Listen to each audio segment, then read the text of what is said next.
रूहानी जिंदगी में यह तवक्को न करें कि हर अहद पहले ही पूरा हो जाए।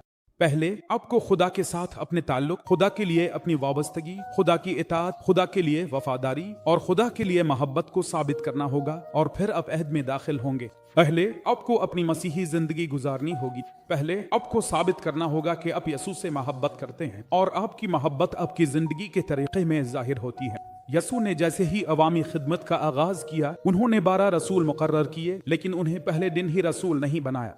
उन्होंने इन्हें इख्तियार सिर्फ आखिरी दिन दिया और अपनी जिंदगी के आखिरी दिनों में खास तौर पर गुनाहों को मुआफ करने, बीमारों को शिफा देने, शैतान को निकालने का खास मसला सिर्फ क़यामत के बाद दिया। उन्होंने रसूलों को बुलाया और कहा, जैसे बाप ने मुझे भेजा मैं तुम्हें भेजता हूँ। ये 3 साल बाद की बात है जब वो यसू के साथ अवामी खिदमत में थे। तो खुदा आपको ताकतवर तरीके से इस्तेमाल करेगा, लेकिन पहले आपको खुदा के साथ होना पड़ेगा। बाइबल में लिखा है कि खुदा ने लंबे रसूलों को अपने साथ रहने और भेजे जाने के लिए मुंतखब किया। फर्ज ये है कि इसके साथ रहना। आजकल बहुत से लोग बाहर जाना चाहते हैं, वो खुदा के साथ नहीं रहना चाहते। खुदा के वजीर बनना चाहते हैं, दुआ नहीं करना चाहते, अजीम काम करना चाहते हैं। उनके पास खुदा की मौजूदगी में बैठने का वक्त नहीं है। यही मसला है। लेकिन खुदा सिर्फ इन लोगों के साथ अहद करेगा जो खुद को उसके साथ होने का सबूत देते हैं।